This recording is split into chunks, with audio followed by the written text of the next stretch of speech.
So ladies and gentlemen, welcome. If you clicked on this video, then you probably are a student who's trying to improve their life in and out of school.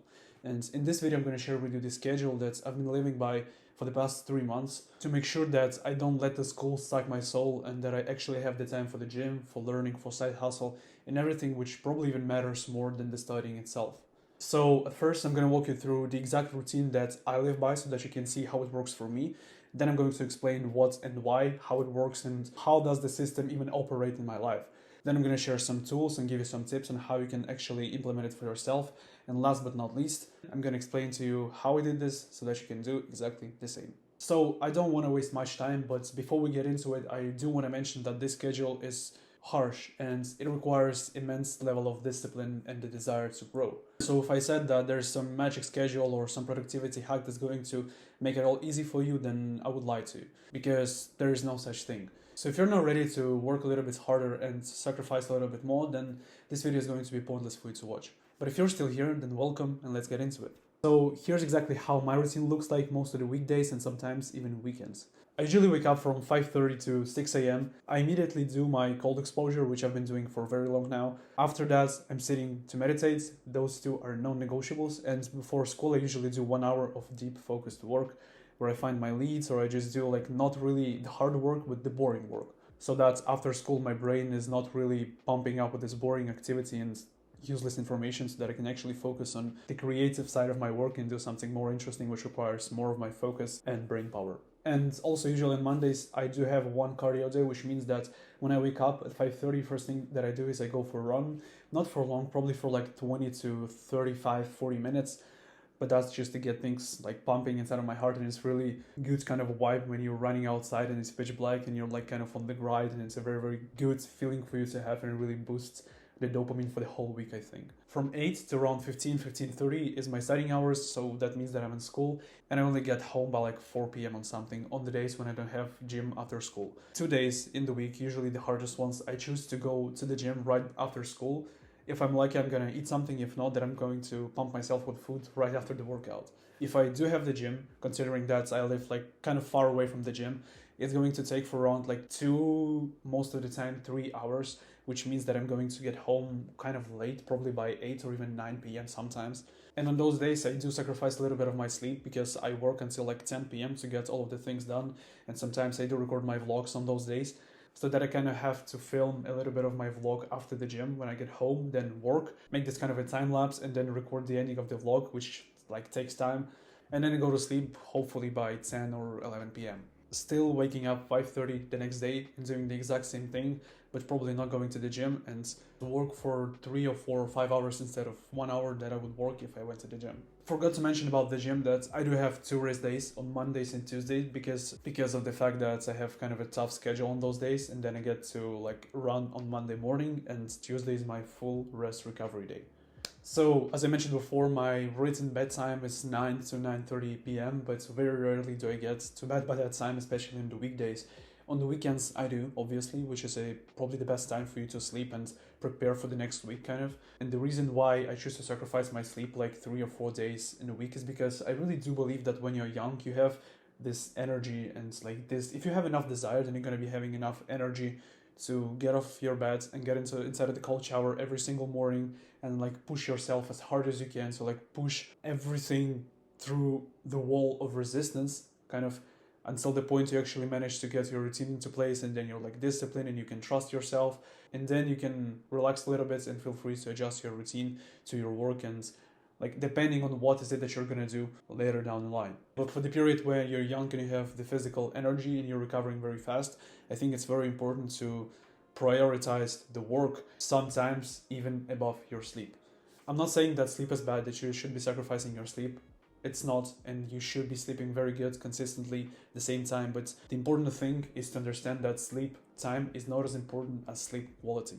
If you manage to turn the lights red or any kind of like color which is not blue, or you get to wear blue blockers before the sleep, and you're like calm and cozy before the sleep, you don't get a lot of stimulus, then you can fall asleep and sleep for 6 hours, and you're going to be more well rested than the person who slept for like 10 hours of a very shit, low quality sleep. So as you can see, the schedule is really tough, especially when you live like this week after week after week for a month. But that being said, there are some hacks and tools that do help me to maintain this kind of lifestyle for a long period of time, especially. And they're not very complicated, and those things are very, very simple. And I've mentioned some of them before.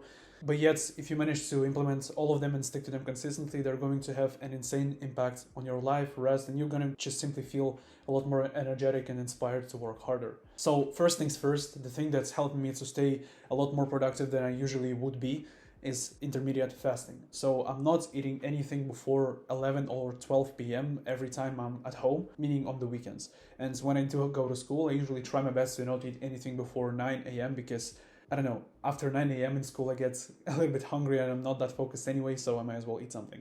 But this is literally the best thing to maximize productivity early in the morning, to maximize your focus and really just dive deep into the task and get it done as fast as possible. Just no distractions, no stupid thoughts inside of your head, no anxiety, which you're going to get if you eat carbs and especially sugar early in the morning. Because quite literally when you eat carbs, they get inside of your intestine and it starts to work more intense, and it literally gets the blood away from your organs, from your brain, and so you just literally become a little bit stupider than you should be, which is not a good thing, especially early in the morning when you're trying to do your hardest task in the day. Now, the three next little things are those small purchases that you can make that will have drastic impacts on your sleep. First one of them is blue light blockers that I mentioned earlier. Second one of them is LED strips. How would they call it? You can literally turn on the red light and put on the blue blockers before sleep, and you're going to be very, very sleepy, and you're just going to fall asleep like 10 times faster, and the sleep is going to be a lot better. Now, the third little purchase that's basically like an alarm, which is also a huge benefit so that you don't have to keep your phone inside of your room, and you eliminate the risk of simply grabbing it first time when you wake up. This is a wake up light thing. So basically this light bulb together with alarm, it lights up like 30 minutes before your alarm goes off so that you wake up. It kind of triggers, it works on your brain, on your eyes, and it triggers you to wake up before you actually woke up. So it's like you start to feel that the day has come and it's going to be time for you to soon wake up, because it's kind of the sun is going up and it really triggers your biological instincts. So it might sound a little bit wishy-washy about the last thing, but trust me, when I first ordered it and when I put it inside of my room, I slept for 5.5 hours that night, but I've never felt so energetic after this little amount of sleep. And it works insanely good. So if you're a student trying to balance your sleep and get a little bit more of a quality sleep each night and wake up easier and feel more energetic and have more brain power, then this is probably the best purchase that you can make. Those three things, I mean. So this was this little group of purchases that you can make for your sleep. And the third thing is app blocking app. I don't really need this because I don't really have many apps that I spend a lot of time on. I don't use social media nearly at all. Sometimes you just go on Instagram and post something and then I forget about Instagram for like a month. But there's an app called Opal, which is going to basically block every app that you choose for the time that you choose. You can set sessions like for the morning, for the work time, for the sleep time, like whatever you can choose, and it's going to block the specific apps and not gonna let you in unless you get inside of this app and it's just literally going to force you to take a deep breath, and you will have to wait like for 7 seconds before you can take a break or leave the session. It's been helpful for me, even though I don't sit on social media, but I do have a tendency to randomly check my email every time I pick up my phone or check the YouTube Studio thing, and now I don't, because it just simply doesn't work. When you press on it, it just simply gives you some Eckhart Tolle quote or something like that you have to take a deep breath and be spiritual and present. So thing number 4 that's actually going to have a huge impact on your daily schedule and make you waste less time is simply making a literal plan of the week, of the month, of the day, just the to-do list with goals and everything that you're looking forward to accomplish. Because if you're anything like me, I usually have this kind of ADHD thing when I don't really have the exact plan of what exactly I should be doing right now. And if I don't, then I just simply go and scroll something, watch some charts, watch some markets, and then just go all over the place and just think about the gym, then watch the video, then eat something. So my brain is just all over the place when I don't have the exact plan to work by. And so again, if you're anything like me, making a to-do list is going to be one of the best things for you to stop wasting the valuable time that you have for your side hustle and learning besides school. Now, the last but not least is avoid talking to stupid people. You know, like the crabs, they're always trying to pull you down. When you try to go up, they pull you down, they get above your head, and they try to go up. Like this constant cycle. And you don't want to be nowhere near that thing. Like 99% of people, and probably even 99% of the people that you know are not willing to do the same thing as you're willing to do. They're not willing to grow as much as you're willing to. They're not willing to sacrifice as much as you're willing to. And when, in their opinion, you will work too much, or you will sacrifice too much, or you will go too far, or you will be too delusional, or whatever, like you can think of anything, right? At those moments, they will try to put you inside of this box that they feel comfortable with you. This is probably not related to hacks and tools that you can do straight away to boost your productivity or whatever. This is something that you need to consider forever. In the long run, just put it inside of your mind.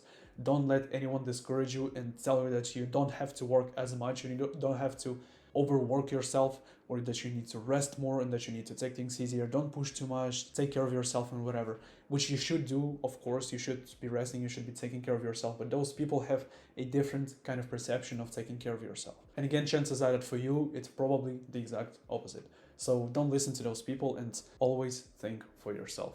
So ladies and gentlemen, as I promised at the beginning of the video, now I'm gonna go over some things that help me to stay on the track and not give up, even though honestly, at this point right now, I don't really see much positive reinforcement. I don't really get much for what I do, and I'm managing to not complain about it and do my best to enjoy the process and just make the work the point.